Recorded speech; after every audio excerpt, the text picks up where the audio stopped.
Përshëndetje, mirëmëngjesi. Mirëmëngjes.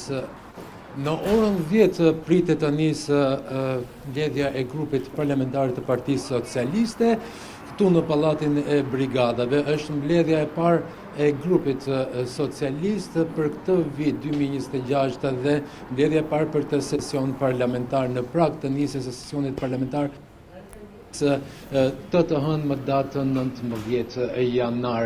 Parashikohet që mbledhja të nisë me fjalën e kryesocialistit Edi Rama, njerësh kryeministri i vendit, më pas të kemi një fjalë adresim grupit nga ana e kreut të kuvendit Niko Peleshi, tau edhe Daulant Balla, kreu i grupit parlamentar socialist, ndërkohë që do ketë diskutime për sa i përket të gjitha çështjeve në të gjitha komisionet parlamentare të Parlamentit të Shqipërisë. Do të jenë drejtues të komisioneve parlamentare, drejtues të atyre komisioneve të cilit drejtohet nga Partia Socialiste, edhe për ato komisione që drejtohen nga Partia Demokratike, do të ketë referimi nga nënkretarët socialist të këtyre komisioneve. Më pas do të kemi diskutime mbi tematika të ndryshme dhe fjalën mbyllëse do të jetë kreut të Partisë Socialiste, kryeministrit Edi Rama dhe kreut të grupit parlamentar të Partisë Socialiste.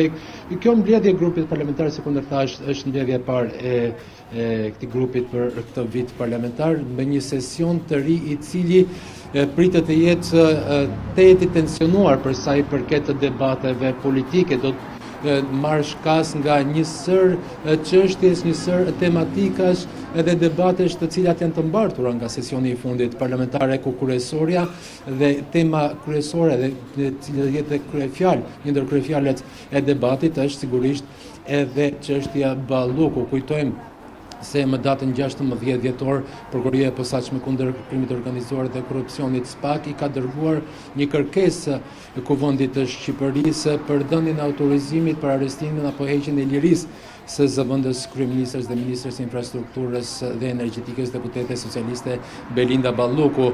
Kemi pasur vetëm një mbledhje të Këshillit atë datës 19 dhjetor, në të cilën nuk u vendose kur do të mbledhet mbledhja e Këshillit, por se vetëm pak ditë më parë u bë njohur zyrtarisht dhe vendimi i kryeparlamentarit Niko Peleshi, i cili drejton dhe Këshillin e Rregullorës Mandatet dhe Imunitetit, që mbledhja do të zhvillohet më datën 28 janar në orën 12. Pra, pritet kjo do të jetë një ndër çështjet e debatet në fillim sesionit të ri parlamentar, ndërkohë që socialistët në këtë mbledhje të grupit parlamentar socialist pritet të diskutojnë një sër nismash të rëndësishme ligjore të cilat do duhet të adresohen gjatë këtij sesioni parlamentar. Janë nisma ligjore të cilat disa prej tyre kanë ardhur në Kuvendin e Shqipërisë pasi kanë kaluar në qeveri, dhe nisma të tjera të cilat pritet të kalojnë në Kuvendin e Shqipërisë për diskutime dhe më pas në votimin e tyre, të cilat vinë në funksion të gjithë procesit të integrimit europian. Kujtojmë objektivat strategjik të qeverisë shqiptare për përmbylljen e negociatave për antarësim me Brukselin zyrtar deri në fund të vitit 2027 dhe antarësimin e plot të Shqipërisë deri në vitin 2030 në Bashkimin Evropian, por se e sigurt është ky sesion parlamentar do të jetë një ndër ato sesione ku debati dhe tensioni do jetë në nivel të lartë.